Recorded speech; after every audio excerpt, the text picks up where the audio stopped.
এক নিঝুম রাত, চারদিক নিস্তব্ধ।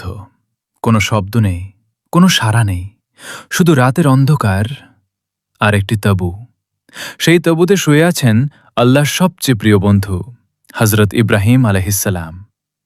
হঠাৎ স্বপ্নের ভেতর ভেসে এলো এক অদৃশ্য কণ্ঠস্বর, হে ইব্রাহিম, তুমি কোরবানি করো। ঘুম ভেঙে গেল তার। সেই রাতেই তিনি সিদ্ধান্ত নিলেন, পরদিন ভোরের আলো ফোটার আগেই তিনি ১০০টি উট আল্লাহর রাস্তায় কোরবানি করে দিলেন। কিন্তু পরের রাতেও সেই একই কণ্ঠ, সেই একই আদেশ। তিনি আবারও ১০০টি উট কোরবানি করলেন। তারপর এলো তৃতীয় রাত, আবার সেই ডাক, কিন্তু এবার কথাটা একটু আলাদা। হে ইব্রাহিম, তোমার সবচেয়ে প্রিয় বস্তুটিকে আমার রাস্তায় কোরবানি করো। ইব্রাহিম আলাইহিসসালাম থমকে গেলেন। ২০০ উট কোরবানি করলেন, তবুও আল্লাহ কবুল করলেন না। তাহলে আল্লাহ আসলে কি চাইছেন? অনেকক্ষণ ভাবলেন। ভাবতে ভাবতে একটাই উত্তর সামনে এলো। এই দুনিয়ায় তার সবচেয়ে প্রিয়, তার বুকের সবচেয়ে কাছের, তার একমাত্র সন্তান ইসমাইল। একটু বুঝুন এই ভালোবাসাটা কতটা গভীর ছিল। ইব্রাহিম আলাইহিসসালামের বয়স যখন ৮৬ বছর, তখন তার ঘরে জন্ম নিয়েছিলেন ইসমাইল।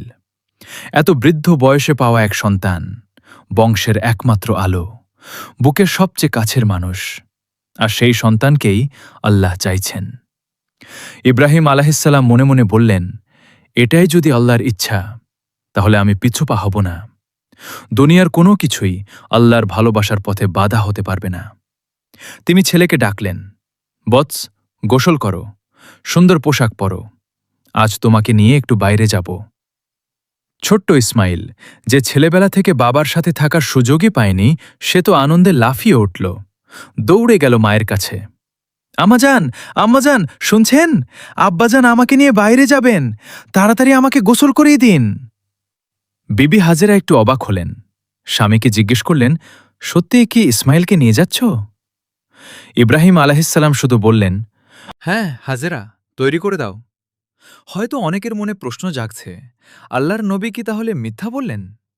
না, একটুও না। কারণ ইব্রাহিম আলাইহিসসালাম সত্যিই একটি দাওয়াতেই যাচ্ছিলেন, আল্লাহ পাক রব্বুল আলামিনের দাওয়াতে। বিবি হাজেরা ছেলেকে সুন্দর করে সাজিয়ে দিলেন। স্বামীর হাতে তুলে দেওয়ার আগে বললেন, আমার এই ছেলেকে একটি বারের জন্যও চোখের আড়াল করবেন না। যতক্ষণ না ফিরে আসছেন, আমি এই পথের দিকে তাকিয়েই থাকব। ইব্রাহিম আলাইহিসসালাম কিছু বললেন না, বলতে পারলেন না। বুকের ভেতরে যেন ঝড় বইছিল, চোখ ভিজে আসছিল। কিন্তু সেই অশ্রু তিনি আল্লাহর মহব্বতের গভীরে চাপা দিয়ে রাখলেন। চুপ করে ছেলের হাত ধরলেন আর হাঁটতে শুরু করলেন মিনার পাহাড়ের দিকে। এদিকে অভিশপ্ত ইবলিশ যখন দেখল কি ঘটতে চলেছে, সে আর টিকতে পারল না। ইবলিশের রাগী মনোভাব প্রকাশ করে সে মনে মনে বলল, আদম সন্তানের কারণে আমি বেহেশত থেকে বিতাড়িত হয়েছি, আর সেই আদম সন্তানের একজন আল্লাহর প্রিয় হয়ে উঠবে, এটা কিছুতেই হতে দেওয়া যাবে না। সে প্রথমে ভালো মানুষের ছদ্মবেশ ধরে গেল বিবি হাজেরার কাছে। ও হাজেরা, তুমি কি জানো তোমার স্বামী তোমার ছেলেকে কোথায় নিয়ে যাচ্ছে? হাজেরা বললেন, দাওয়াতে। শয়তান বলল, তোমাকে ধোঁকা দিয়েছে সে, তোমার ছেলেকে জবেহ করতে নিয়ে যাচ্ছে। বিবি হাজেরা এক মুহূর্তেও দ্বিধা করলেন না। আল্লাহ পাক যদি এই দুনিয়ার লক্ষ কোটি মানুষের মধ্য থেকে আমার ইসমাইলকে বেছে নিয়ে থাকেন, তাহলে এর চেয়ে বড় সৌভাগ্য আর কি হতে পারে? আল্লাহ যদি আমাকে ১০০০ সন্তান দিতেন, আমি ১০০০ সন্তানই তার রাস্তায় দিয়ে দিতাম। আমি বুঝে গেছি তুমি কে, তুমি ইবলিশ, দূর হও আমার সামনে থেকে। শয়তান লেজ গুটিয়ে পালালো, কিন্তু হার মানল না সে। এবার সে সরাসরি গেল বালক ইসমাইলের কাছে। ওহে ছেলে, তোমার বাবা তোমাকে জবেহ করতে নিয়ে যাচ্ছে, জানো? ইসমাইল আলাইহিসসালাম শুনলেন, একটুক্ষণ চুপ থাকলেন। তারপর, আল্লাহ যদি আমাকে বেছে নিয়ে থাকেন, তাহলে এটা আমার জন্য সম্মানের। আল্লাহ যদি আমাকে লক্ষ কোটি জীবন দিতেন, আমি প্রতিটি জীবনই তার রাস্তায় দিতে রাজি। তুমি ইবলিশ, দূর হও।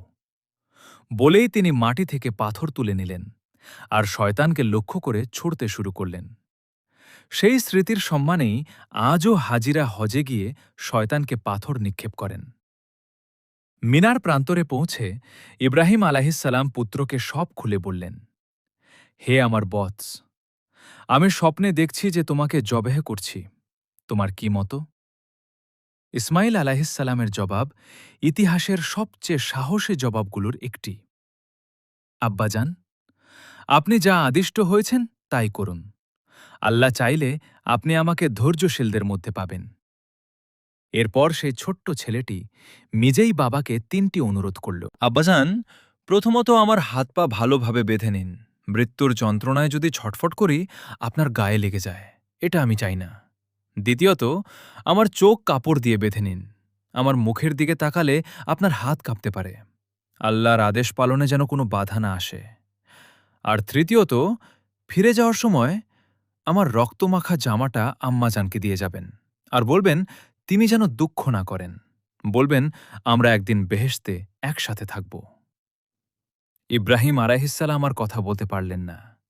আস্তিনের নিচে লুকানো দড়ি বের করলেন, ছেলের হাত পা বাঁধলেন, চোখে কাপড় দিলেন, শুইয়ে দিলেন মাটিতে। তারপর হাতে তুলে নিলেন ছুরি। আসমান ও জমিনের ফেরেশতারা কাঁপছে, তারা তাসবিহ পড়ছে, পুরো সৃষ্টি জগৎ স্তব্ধ হয়ে আছে। বিসমিল্লাহ বলে ইব্রাহিম আলাইহিসসালাম ছুরি চালালেন, কিন্তু ছুরি কাটল না। আল্লাহ পাক আগেই ছুরিকে বলে রেখেছেন ইসমাইলের একটি পশমও কাটবি না। বারবার চেষ্টা করলেন, বারবার ব্যর্থ হলেন। ইসমাইল বললেন, আব্বাজান, সম্ভবত আমার মায়ায় আপনার হাত কাঁপছে, পুরো শক্তি দিয়ে চালান। কিন্তু তারপরেও ছুরি কাটল না। রাগে, দুঃখে, অসহায়ত্বে ইব্রাহিম আলাইসালাম ছুরিটা ছুঁড়ে দিলেন, গিয়ে লাগল একটি পাথরে। পাথর দুটুকরো হয়ে গেল। ঠিক সেই মুহূর্তে আল্লাহ পাক রব্বুল আলামিন হজরত জিব্রাইল আলাইসাল্লামকে হুকুম দিলেন, বেহেশত থেকে একটি দুম্বা নিয়ে যাও, ইসমাইলকে সরিয়ে তার জায়গায় দুম্বাটি রেখে দাও। চোখের পলকে জিব্রাইল আলাইসাল্লাম বেহেশত থেকে সেই দুম্বা নিয়ে এলেন। এই দুম্বাটি ছিল সাধারণ কোনো দুম্বা নয়, এটি ছিল হজরত আদম আলাইসাল্লামের নেক পুত্র হাবিলের কোরবানির দুম্বা, যেটি আল্লাহ পাক এতদিন বেহেশতে সংরক্ষণ করে রেখেছিলেন।